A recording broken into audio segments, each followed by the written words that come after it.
Hello friends, welcome back to my channel. ட்ராமாக்குள்ளே போகிறதுக்கு முன்னாடி மறக்காமல் இந்த வீடியோக்கு ஒரு லைக்கை போட்டுருங்க. அப்படியே கீழே இருக்கிற ஹைப் பட்டனையும் கிளிக் பண்ணிவிடுங்க. சரி வாங்க ட்ராமாக்குள்ளே போயிடலாம்.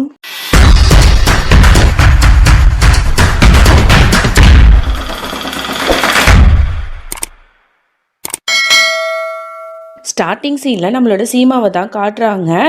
இந்த மாதிரி அங்கே விளையாடுற குழந்தைங்கள்லாம் பார்க்கும்போது அவளுக்கு ரொம்பவே கஷ்டமாக இருக்குது. அப்படி கண் கலங்கி பார்த்துட்டு இருக்கா. அப்போ தான் மனோரஞ்சனி சொல்கிறாங்க, இந்த பாரு சீமா, நீ அழாத, இதில் இல்லைன்னா என்ன, இன்னொன்று குழந்தைய நீ பெற்றுக்கோ அப்படிங்கிற மாதிரிலாம் சொல்லிட்டு இருக்காங்க. உடனே இதை கேட்ட பிரேம் பயங்கரமாக கத்துறான், எனக்கு குழந்தையே இனிமேல் வேணாம், அதனால சீமா குழந்தை பெற்றுக்க வேண்டிய எந்த அவசியமும் இல்லை அப்படிங்கிற மாதிரி கத்திடுறான். இவன் இந்த மாதிரி சொல்றதை பார்த்துட்டு எல்லாருமே அதிர்ச்சியாகி பார்க்குறாங்க. உடனே மனோரஞ்சனி உனக்கு என்ன பிரேம் பைத்தியமா, எதுக்கு இப்படிலாம் பேசிட்டு இருக்க, பைத்தியக்காரத்தனமா, உங்க 2 பேருக்கும் குழந்தைங்கிறது ரொம்பவே முக்கியம், புரியுதா, அப்பதான் வம்சம் பெருசா ஆகும் அப்படிங்கிற மாதிரிலாம் அவன் சொல்லிட்டு இருக்கும் போது எனக்கு எதுவுமே தேவையில்லை அப்படின்னு சொல்லிட்டு கோமா அங்கேருந்து போயிடுறான். இவன் எதுக்கு இப்படி பேசுறான்னு தெரியாம எல்லாரும் முழிச்சிட்டு இருக்காங்க. இவன் எதுக்கு அப்படி பிரேம் சொல்லியிருப்பான் அப்படின்னா, இந்த மாதிரி சீமாவில் பிரெக்னன்சி ஆக முடியாது இல்லையா, ஸோ அதனால தான் இப்படி சொல்லிட்டு ரொம்ப வருத்தப்பட்டு நின்றுட்டு இருப்பான். அப்போ சீமா போயிட்டு பிரேம் என்னாச்சு, எதுக்கு இப்படி சொல்றீங்க அப்படின்னு கேட்டா, இந்த பாரு சீமா மன்னிச்சிடு, நான் எதுக்கு அப்படி சொன்னேன்னா, எல்லாருமே உன்னை குழந்தை பெற்றுக்க சொல்லி ஒரு மாதிரி ஸ்ட்ரெஸ் பண்ணிட்டு இருக்காங்க, இந்த நிலைமையில உன் நிலைமை எப்படின்னு எனக்கு நல்லாவே புரியுது, அதனால தான் நான் அப்படி சொன்னேன் அப்படின்னு சொல்லிட்டு இவன் பேச, எனக்காக எவ்வளோ யோசிக்கிறீங்க பிரேம் நீங்க அப்படின்னு சொல்லிட்டு உடனே ஹக் பண்ணிக்கிறா.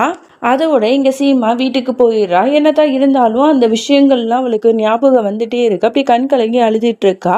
அந்த ஒரு இழப்பு அவளால் தாங்கிக்கவே முடியல. அப்போ மாமியாக்காரங்க தான் அவளை சமாதானப்படுத்திட்டு இருக்காங்க, ஒரு தாய் போல. அதோட நைட் ஆயிடுது. இங்கே சீமாவும் பிரேமும் படுத்திருக்காங்க. அப்போ பிரேம் டாய்ஸ் எல்லாம் எடுத்து கண் கலங்கி பார்த்துட்டு இருக்கான். என்னதான் குழந்தை வேணான்னு சொன்னாலும் அவன் மனசு உள்ளாக்க ஒரு ஏக்கம் இருக்கு, நமக்கு ஒரு குழந்தை வேணும் அப்படின்னு சொல்லிட்டு. ஸோ அதனால அழுதுட்டு இருக்கான். இதெல்லாம் பார்க்குற சீமாக்குமே ரொம்ப கஷ்டமா இருக்கும். நம்மளால நம்ம புருஷனுக்கு ஒரு குழந்தைய கூட பெற்று கொடுக்க முடியலன்னு சொல்லிட்டு ரொம்ப வருத்தப்படுறா. அதோட அடுத்த நாள் ஆன உடனே வீட்டில் இருக்கிறவங்க எல்லாத்தையும் சொல்றா, நம்ம ஹாஸ்பிட்டலில் போயிட்டு டாக்டர்கிட்ட போய் கேட்கலாம் அப்படின்னு சொல்லிட்டு உடனே மாமியாக்காரங்களும் வாமா அப்படின்னு சொல்லிட்டு அழைச்சிட்டு போறாங்க. அதோட மாமியாக்காரங்க தான் உள்ளாக்க போயிட்டு டாக்டர்கிட்ட போயிட்டு இந்த மாதிரி எங்கள் சீமா மறுபடியும் ப்ரெக்னென்ட் ஆகலாமா அப்படிங்கிற மாதிரிலாம் ஹெல்த் கண்டிஷனை பற்றி கேட்டுட்டு இருக்கும்போது சீமா பிரேம்கிட்ட பேசுறதுக்காக வெளில போயிருப்பா. அப்போ டாக்டர் எல்லா உண்மையுமே சொல்கிறாங்க, இந்த மாதிரி அவங்களுக்கு ஒரு ஆக்சிடென்ட் ஆனிச்சுல, அதனால இனிமே அவங்களால குழந்தை பெற்றுக்க முடியாது, ஏன்னா அவங்களோட கர்ப்பப்பை ரொம்பவே வீக்காக இருக்கு அப்படிங்கிற மாதிரிலாம் சொன்னோன்னா அவங்க பயங்கர ஷாக் ஆகி கேட்பாங்க. அப்போ சீமா இதெல்லாம் கேட்டுட்டு அப்படியே அதிர்ச்சியில் உறைஞ்சி போய் நிற்கிறா. அவளுக்கு அவ்வளோ கஷ்டமாக இருக்குது. உடனே ரோட்டில் அப்படியே பித்து பிடிச்ச மாதிரி நடந்து போயிட்டே இருக்கா. ஒரு கார் அப்படியே மோதத்துக்கு வருது. அப்போ கரெக்டாக மாமியாக்காரங்க பிடிச்சி இழுத்துடுறாங்க. சீமா எதுக்கு இப்படி பண்ணிட்டு இருக்க, வாமா அப்படின்னு சொல்லிட்டு ஒரு இடத்துக்கு கூப்பிட்டு போகிறாங்க. அவங்களை உட்கார வச்சு உடனே கதறி கதறி அழுறா. அந்த பாருங்க, எனக்கு மட்டும் ஏன் இப்படிலாம் நடக்குது, இனிமே என்னால் ப்ரெக்னென்ட் ஆக முடியாதா, குழந்தை பெற்றுக்க முடியாதா, நான் தாயா ஆக முடியாதா அத்தை அப்படின்னு சொல்லிட்டு ரொம்ப வருத்தப்பட்டு அழுவா. அதெல்லாம் பார்க்கும்போது ரொம்பவே கஷ்டமாக இருக்கும். அவங்க தான் அவளுக்கு ஆறுதல் சொல்லுவாங்க. அதோட இங்கே சீமா வீட்டுக்கு வந்துடுவா. பிரேம்கிட்ட இந்த விஷயத்தை பற்றி எப்படி சொல்கிறதுன்னு தெரியாமல் முழிச்சிட்டு இருப்பா. அப்போ சீமா அழுதுகிட்டே இந்த விஷயத்த சொல்லும்போது பிரேமுக்கும் இதுக்கப்புறம் என்ன பண்ணுறதுன்னு தெரியாது. ஆமாம் சீமா, எனக்கு இந்த விஷயம் முன்னாடியே தெரியும், ஆனால் இதை சொன்னால் உனக்கு ரொம்ப கஷ்டமாக இருக்குமேன்னு சொல்லிட்டு நான் மறைச்சிட்டேன் அப்படின்னு சொல்லும்போது அவளுக்குமே ரொம்ப கஷ்டமாக இருக்குது. 2 பேரும் வருத்தப்பட்டு அவ்வளோ ஃபீல் பண்ணுவாங்க. அதோட எங்கள் மாமியாக்காரங்களும் வீட்டில் இருக்கிறவங்க எல்லாத்துட்டையும் இந்த மாதிரி சீமாவால் இந்த மாதிரி ஆக முடியாது அப்படின்னு சொல்லிட்டு உண்மையை சொல்லும்போது பாட்டிலேருந்து எல்லாருக்குமே ரொம்பவே கஷ்டமாக இருக்குது. நம்மளோட ரோஹிணிலாம் ரொம்ப வருத்தப்படுறா. அத்தை என்ன சொல்கிறீங்க, என் அக்காவால் தாயாக முடியாதா, இது நடக்கக்கூடாது அப்படின்னு சொல்லிட்டு ரொம்ப வருத்தப்பட்டு அழுவா. உடனே சித்தார்த்தை ஹக் பண்ணி ரொம்ப கதறி கதறி அழுவா. அவ்வளோ கஷ்டமாக இருக்கும் அவளுக்கு. ஐயோ சீமா எப்படி இதை தாங்க போகிறான்னு தெரியலையேன்னு சொல்லிட்டு எல்லாரும் வருத்தப்படுவாங்க. அப்போ சீமா எதுவுமே தெரியாத மாதிரி அப்படி நடந்து வருவா. உடனே பாட்டி அவளுக்கு ஆறுதல் சொல்கிறதுக்கு போவாங்க. உடனே சீமா சொல்லுவா, இல்லை பாட்டி, நான் நல்லா தான் இருக்கேன், எனக்கு எந்த பிரச்சனையும் இல்லை, இந்த விஷயத்தை ஏற்றுக்க கஷ்டமாக இருந்தாலும் அதை ஏற்றுக்கிட்டு தான் ஆகணும் அப்படிங்கிற மாதிரிலாம் இவ ரொம்பவே ஸ்ட்ராங்காக பேசுகிறா. இதை பார்க்குற எல்லாருக்குமே பயங்கரமாக ஷாக் ஆகுது. என்னடா அது, எப்போவுமே மனசுடைஞ்சு போயிருக்கிற சீமா இன்னைக்கு ரொம்ப ஸ்ட்ராங்காக இருக்காளேங்கிற மாதிரி.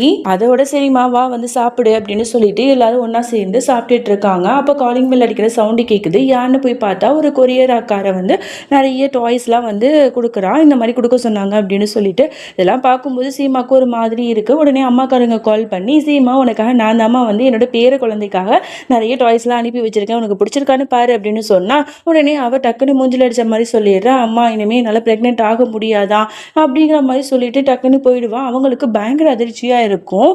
உடனே அந்த திங்ஸ் எல்லாத்தையுமே வாங்கிட்டு அவ மாடிக்கு போயிடுவா. இவ இந்த மாதிரி பேசுறதெல்லாம் எப்படிதான் இவ தாங்கிக்கிறான்னு தெரியலையேன்னு சொல்லிட்டு பாட்டியுமே வருத்தப்படுவாங்க. அப்பதான் ரோஹிணி வந்து வெளில வந்து போயிருப்பா. அப்ப வந்து ஒருத்தவங்க வந்து தான் குழந்தைய வந்து ரொம்ப கொஞ்சிட்டு இருப்பாங்க. இந்த குழந்தை பார்க்க அழகா இருக்கே, உங்க குழந்தையா அப்படின்னு கேட்டா, ஆமா இந்த மாதிரி வந்து சர்வேன்சி மூலமா நான் வந்து பெத்துக்கிட்டேன் இந்த குழந்தைய அப்படிங்கிற மாதிரி சொல்ல, அப்படியா அப்படின்னா என்ன அப்படின்னு சொல்லிட்டு அந்த டீட்டெயில் எல்லாமே கலெக்ட் பண்ணிக்கிறா. உடனே இதை பத்தி யோசிச்சுக்கிட்டு ரூம்ல உட்காந்துருக்கா. இங்க வந்து சித்தார்த்திட்ட போயிட்டு உங்ககிட்ட ஒரு முக்கியமான விஷயத்த பேசணும். இந்த சரோகன்சி பிரெக்னன்சினா என்னங்க அப்படிங்கிற மாதிரி கேட்குறா. ஓ அதுவா, அது வந்து நான் டீட்டெயிலாக சொல்கிறேன் உட்காரு அப்படின்னு சொல்லிட்டு சொல்ல ஆரம்பிக்கிறான்.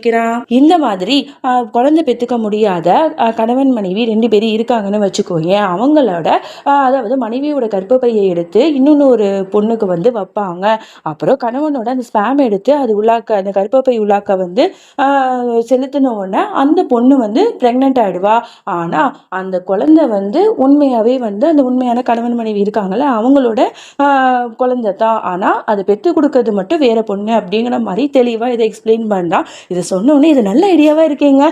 நான் வந்து இதை வந்து சீமா அக்காவுக்கு வந்து இந்த விஷயத்த பண்ணா என்ன, இந்த மாதிரி சரோகன்சி பிரெக்னன்சி வந்து நம்ம அக்காட்ட போய் சொல்லலாம், அக்காவும் இந்த மாதிரி வந்து குழந்தை பெற்றுக்கலாம்ல, என்ன சொல்கிறீங்க அப்படிங்கிற மாதிரி சொல்லும்போது சித்தார்த்துக்கு பயங்கரமாக ஷாக் ஆகுது. என்ன சொல்கிற, இது எப்படி நம்ம குடும்பத்தில் வந்து எல்லாரும் ஏற்றுப்பாங்கன்னு நினைக்கிற, அந்த அளவுக்கு யாரும் இதில் ஏற்றுக்க வாய்ப்பே இல்லை ரோஹிணி அப்படிங்கிற மாதிரி சொல்லும்போது, ஏங்க இப்படி சொல்கிறீங்க, நம்ம அக்காவுக்கு வந்து குழந்தை இல்லைன்னு சொல்லிட்டு குடும்பமே வருத்தப்படுது. அப்படி இருக்கும்போது ஒரு குழந்தை வருதுங்கும் போது கண்டிப்பாக வந்து எல்லாரும் ஏற்றுப்பாங்கங்க, நான் பேசுகிறேங்க அப்படின்னு சொல்லும்போது, இல்லை எனக்கு இது சரியாக இருக்குமான்னு தெரியல, ஆனால் நாளைக்கு வந்து நம்ம பிரேம் சீமாட்ட இதை பற்றி பேசுவோம், அவங்கள டாக்டர்கிட்ட வந்து அழைச்சிட்டு போவோம் சரியா, இது சம்மந்தமாக நம்ம கண்டிப்பாக நாளைக்கு பேசலாம் அப்படின்னு சொல்ல, உடனே வந்து என்னை ரொம்பவே நல்லா புரிஞ்சுக்கிறீங்க, ரொம்பவே தேங்க்ஸ்ங்க, நீங்கள் எப்போவும் இப்படியே இருங்க அப்படின்னு சொல்லிட்டு அவர் வந்து ஹக் பண்ணிக்கிறான். அவனுக்குமே ரொம்ப சந்தோஷமாக இருக்கு. அடுத்த நாள் ஆகுது. பிரேம் சீமாவை வந்து அந்த டாக்டர்கிட்ட வந்து அழைச்சிட்டு போனவுடனே அவங்க 2 பேரும் குழப்பத்தோட பார்க்குறாங்க. எதுக்கு இங்கே அழைச்சிட்டு வந்திருக்கீங்க அப்படின்னு சொல்லும்போது இந்த மாதிரி இந்த பிரெக்னன்சியை பற்றி எல்லா டீட்டெயிலையும் சொல்லும்போது அவங்களுக்கு அதிர்ச்சியாக அப்படியே ஷாக் ஆகி பார்க்குறாங்க.